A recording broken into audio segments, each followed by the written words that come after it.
আপনি কি কখনো এমন একটি দেশ সম্পর্কে শুনেছেন যেখানে প্রাচীন সংস্কৃতি আর আধুনিক শহুরে জীবন একসাথে বেঁচে থাকে, যেখানে মরুভূমি, পাহাড়, জলপ্রপাত আর সৈকত একসাথে আপনাকে ডাকে? হ্যাঁ, আজ আমরা কথা বলবো নাইজেরিয়া নিয়ে, আফ্রিকার হৃদয়ে অবস্থিত এক বিস্ময়কর দেশ। আসুন ভিডিওটি একেবারেই স্কিপ না করে শুরু থেকে শেষ পর্যন্ত দেখুন, কারণ আপনি এমন কিছু জানবেন যা আগে কখনো জানতেন না। নাইজেরিয়া পশ্চিম আফ্রিকার আটলান্টিক মহাসাগরীয় উপকূলে অবস্থিত একটি সার্বভৌম রাষ্ট্র। এর পূর্ণ সরকারি নাম নাইজেরিয়া যুক্তরাষ্ট্রীয় প্রজাতন্ত্র। এর পশ্চিম সীমান্তে বেনিন, উত্তরে নাইজার, উত্তর পূর্বে চাঁদ, পূর্বে ক্যামেরুন এবং দক্ষিণে আটলান্টিক মহাসাগর তথা গিনি উপসাগর। এর আয়তন 9,23,768 বর্গ কিলোমিটার। আয়তনের বিচারে এটি পশ্চিম আফ্রিকার বৃহত্তম রাষ্ট্র। 2019 সালের প্রাক্কলন অনুযায়ী এখানে প্রায় 20,60,00,000 লোকের বাস। নাইজেরিয়া আফ্রিকার সর্বাধিক জনবহুল ও বিশ্বের সপ্তম সর্বোচ্চ জনবহুল রাষ্ট্র।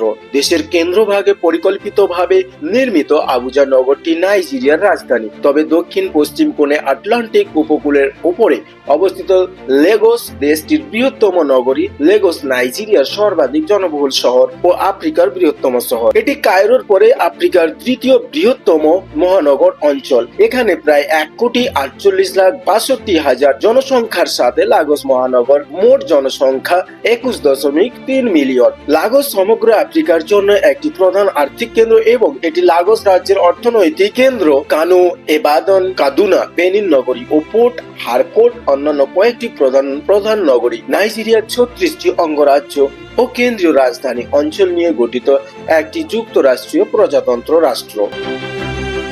এবারে আমরা নাইজেরিয়ার ভৌগোলিক পরিচয়টি জেনে নেব। নাইজেরিয়া পশ্চিম আফ্রিকার একটি বৃহৎ ও গুরুত্বপূর্ণ দেশ। এটি আফ্রিকার সবচেয়ে জনবহুল দেশ এবং ভৌগোলিক দিক থেকে বৈচিত্র্যময়। নাইজেরিয়ার ভূখণ্ড সমতল তটভূমি থেকে শুরু করে পাহাড়, নদী, সাভান্না ও বৃষ্টিঘন অরণ্যে ভরপুর। অক্ষাংশ ও দ্রাঘিমাংশ 4 ডিগ্রি থেকে 14 ডিগ্রি উত্তর অক্ষাংশে এবং 3 ডিগ্রি থেকে 15 ডিগ্রি পূর্ব দ্রাঘিমাংশ।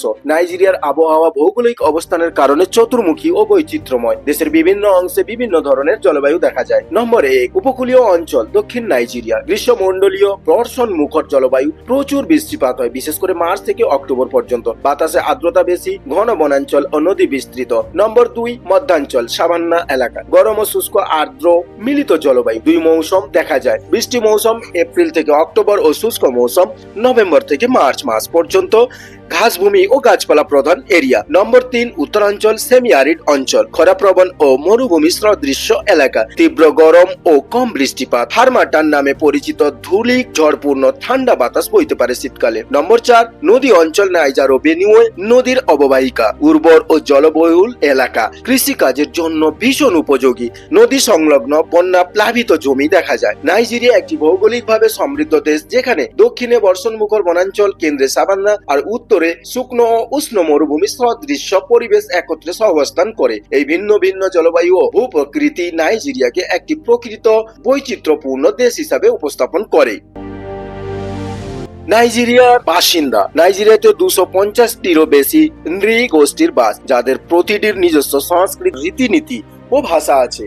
এদের মধ্যে উত্তরে হাউসা, যেটি কিনা 21% ও ফুলানি 11%, পশ্চিমের ইয়োরুবা 21% ও পূর্বের ইগবো 18%, 4টি বৃহত্তম জাতি। বাকি জাতিগুলি জনসংখ্যার 29% গঠন করেছে। রাষ্ট্রীয় সংহতি ও যোগাযোগের সুবিধার জন্য ইংরেজিকে সরকারি ভাষা বলে গণ্য করা হয়েছে। তবে স্থানীয় যোগাযোগের মাধ্যম হিসেবে হাউসা ভাষা সবচেয়ে বেশি প্রচলিত। সব মিলিয়ে এখানে 500টিরও বেশি ভাষা প্রচলিত। নাইজেরিয়ার অর্ধেক জনগণ মুসলমান, যারা দেশের উত্তরভাগে বাস করে, ও প্রায় 40% খ্রিস্টান, যারা কিনা দেশের দক্ষিণাংশের অধিবাসী। এছাড়া ইগবো ও ইয়োরুবা সহ আরো কিছু জাতির মধ্যে ঐতিহ্যবাহী আদিবাসী আফ্রিকান ধর্মগুলি প্রচলিত। নাইজেরিয়া একই সাথে বিশ্বের 5ম বৃহত্তম মুসলিম রাষ্ট্র ও 6ষ্ঠ বৃহত্তম খ্রিস্টান রাষ্ট্র। নাইজেরিয়ার সংবিধানে ধর্মীয় স্বাধীনতা নিশ্চিত করা হয়েছে। দেশের অর্ধেকেরও বেশি লোক গ্রামাঞ্চলে বাস করে। নাইজেরিয়ার অর্থনৈতিক ব্যবস্থা। নাইজেরিয়া আফ্রিকার বৃহত্তম অর্থনীতি এবং একটি উদীয়মান বাজার অর্থনীতি বিশিষ্ট দেশ। এর অর্থনৈতিক ব্যবস্থা বৈচিত্র্যময়, তেল ও গ্যাস খাত থেকে শুরু করে কৃষি, শিল্প এবং পরিষেবা খাত পর্যন্ত বিস্তৃত। দেশটি আফ্রিকার অন্যতম প্রধান বাণিজ্য ও বিনিয়োগ কেন্দ্র হিসাবে বিবেচিত। নম্বর 1, তেল ও গ্যাস খাত অর্থনীতির মেরুদণ্ড। নাইজেরিয়ার অর্থনীতির প্রধান ভিত্তি হলো পেট্রোলিয়াম ও প্রাকৃতিক গ্যাস। এটি আফ্রিকার শীর্ষ তেল উৎপাদক দেশ এবং বিশ্বের অন্যতম বৃহৎ গ্যাস মজুতকারী দেশ। রপ্তানি আয়ের প্রায় 90% আসে তেল ও গ্যাস খাত থেকে। তেল শিল্প মূলত নাইজার ডেল্টা অঞ্চলে কেন্দ্রীভূত, তবে এ শিল্পের কারণে পরিবেশগত ও সামাজিক চ্যালেঞ্জও রয়েছে। নম্বর 2, কৃষি খাত জনগণের জীবিকার ভিত্তি। নাইজেরিয়ার বৃহত্তর জনগোষ্ঠী এখনো কৃষির উপর নির্ভরশীল। উৎপাদিত প্রধান ফসল জাম, কাসাভা, ভুট্টা, চাউল, পাম অয়েল, চীনাবাদাম ও তুলা। যদিও কৃষি খাত দেশটির মোট জিডিপির বড় অংশ নয়, তবু গ্রামীণ অর্থনীতিতে এটি গুরুত্বপূর্ণ ভূমিকা রাখে। নম্বর 3, শিল্প ও উৎপাদন খাত। নাইজেরিয়ার প্রধান শিল্প সমূহ হলো খাদ্য প্রক্রিয়াকরণ, সিমেন্ট উৎপাদন, রসায়ন ও ফার্মাসিউটিক্যাল, বস্ত্র ও পাদুকা শিল্প। দেশীয় উৎপাদন বৃদ্ধির জন্য সরকার মেড ইন নাইজেরিয়া উদ্যোগ চালু করেছে। নম্বর 4, পরিষেবা খাত। পরিষেবা খাত ব্যাংকিং, টেলিযোগাযোগ, বীমা, শিক্ষা, স্বাস্থ্য সেবা নাইজেরিয়ার অর্থনীতিতে একটি দ্রুত বর্ধনশীল অংশ। লেগোস শহরকে বলা হয় নাইজেরিয়ার অর্থনৈতিক রাজধানী। এটি ব্যাংকিং, প্রযুক্তি ও বাণিজ্যিক কেন্দ্র। টেক হাব হিসেবে নাইজেরিয়ার ভাবাকন ভ্যালি দ্রুত উন্নয়ন করেছে, যেখানে বহু স্টার্টআপ গড়ে উঠেছে। নম্বর 5, বাণিজ্য ও বৈদেশিক বিনিয়োগ। নাইজেরিয়া আফ্রিকান ইউনিয়ন ECOWAS মানে economic community of West African states 9 এবং organisation of the petroleum exporting countries এর সদস্য। দেশটি বিশ্ববাজারে তেল ও কৃষি পণ্যের অন্যতম প্রধান রপ্তানিকারক দেশ। চীন, ভারত, যুক্তরাষ্ট্র ও ইউরোপীয় ইউনিয়ন দেশটির গুরুত্বপূর্ণ বাণিজ্য অংশীদার। নম্বর 6, চ্যালেঞ্জ ও সম্ভাবনা। দারিদ্র্য ও বেকারত্ব, দুর্নীতি ও অব্যবস্থাপনা, নিরাপত্তাজনিত সমস্যা। উত্তর পূর্ব নাইজেরিয়ার বোকো হারাম, দক্ষিণে বিচ্ছিন্নতাবাদী আন্দোলন, তেলের উপর অতি নির্ভরতা। সম্ভাবনা, কৃষি ও প্রযুক্তিতে বিপুল সম্ভাবনা, তরুণ ও বিশাল কর্মক্ষম জনগোষ্ঠী, আফ্রিকার অভ্যন্তরীণ বাজারে নেতৃত্ব দেওয়ার সুযোগ। নাইজেরিয়ার অর্থনীতি একদিকে যেমন প্রাকৃতিক সম্পদ নির্ভর, বিশেষত তেল ও গ্যাসে কেন্দ্রীভূত,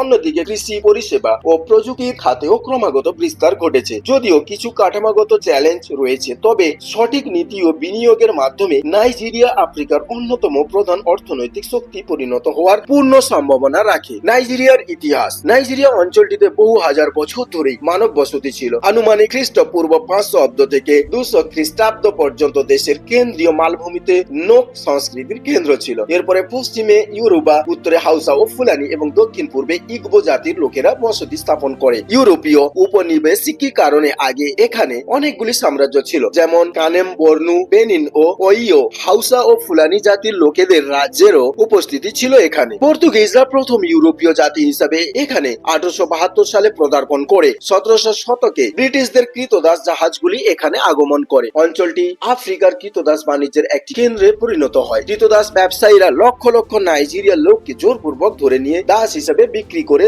আমেরিকা মহাদেশে পাঠিয়ে দেয়। নাইজেরিয়া 1960 সালে স্বাধীনতা লাভ করে। 1963 সালে এটি একটি প্রজাতান্ত্রিক রাষ্ট্রে পরিণত হয়, যার রাষ্ট্রপতি ছিলেন এন্নামাদি আজিকিও। 1966 খ্রিস্টাব্দ থেকে 1979 খ্রিস্টাব্দ পর্যন্ত এবং পরবর্তীতে 1983 থেকে 1999 সাল পর্যন্ত সামরিক গোষ্ঠী দেশটিকে শাসন করে। 1967 থেকে 1970 সাল পর্যন্ত কেন্দ্রীয় সরকার ও দেশের পূর্বভাগের বিয়াফ্রা অঞ্চলের মধ্যে গৃহযুদ্ধ সংঘটিত হয়। 1991 সালে দেশের রাজধানী লেগোস থেকে আবুজাতে স্থানান্তরিত করা হয়। 1999 সালে এসে একটি নির্বাচন অনুষ্ঠিত হয় এবং আবার বেসামরিক শাসন পুনঃপ্রতিষ্ঠিত হয়। কিন্তু একবিংশ শতকে এসেও রাজনৈতিক সংঘাত ও সহিংসতা অব্যাহত রয়েছে। বর্তমানে দেশটির দ্রুত জনসংখ্যা বৃদ্ধি, রাজনৈতিক অস্থিতিশীলতা, বৈদেশিক ঋণের বোঝা, ধীর অর্থনৈতিক প্রবৃদ্ধি, সহিংস অপরাধের উচ্চাহার এবং প্রশাসনিক পর্যায়ে ব্যাপক দুর্নীতিতে জর্জরিত। বিরাট জনসংখ্যা ও অর্থনীতির কারণে নাইজেরিয়াকে প্রায়শই আফ্রিকার দানব নামে অভিহিত করা হয়। বিশ্ব ব্যাংক দেশটিকে একটি উত্থানশীল বাজার হিসেবে গণ্য করে। নামের উৎপত্তি। নাইজেরিয়া নামটি এসেছে দেশের প্রধান নদী নাইজার এর নাম থেকে। এটি পশ্চিম আফ্রিকার একটি গুরুত্বপূর্ণ নদী, যা দেশের মধ্য দিয়ে প্রবাহিত হয়েছে এবং নাইজেরিয়ার ভৌগোলিক ও অর্থনৈতিক জীবনে অত্যন্ত গুরুত্বপূর্ণ ভূমিকা পালন করে। 1897 সালে ব্রিটিশ সাংবাদিক ও লেখিকা ফ্লোরা শাও প্রথম নাইজেরিয়া নামটি ব্যবহার করেন। তিনি ছিলেন লর্ড হেড্রিক লুগার্টের পরবর্তীতে নাইজেরিয়ার প্রথম ব্রিটিশ গভর্নর। এর স্ত্রী ফ্লোরা শাও একটি সংবাদপত্রে প্রবন্ধে লিখেছিলেন, তখনকার নাইজার নদীর আশেপাশের অঞ্চল অঞ্চলগুলোকে একটি নাম দেওয়া দরকার। সেই প্রবন্ধে তিনি নাইজেরিয়া নামটি প্রস্তাব করেন, যার অর্থ নাইজার নদী দেশ। এরপরে আমরা যদি লক্ষ্য করি নাইজেরিয়ার রাজনীতি, তো নাইজেরিয়ার রাজনীতি একদম উতাল অবস্থা। নাইজেরিয়ার 36টি রাজ্যে এবং একটি ফেডারেল ক্যাপিটাল টেরিটরিতে বিভক্ত, যা আরো 774টি স্থানীয় সরকার এলাকায় বিভক্ত। নাইজেরিয়ার 5টি শহর রয়েছে যার জনসংখ্যা মিলিয়নের বেশি: লাগোস, কানো, ইবাদান, বেনিন সিটি এবং পোর্ট হারকোর্ট। লাগোস হলো আফ্রিকার বৃহত্তম শহর, যার জনসংখ্যা 12 মিলিয়ন। এবারে যদি আপনি এখানে ঘুরতে আসেন, তার জেনে নেওয়া দরকার এখানকার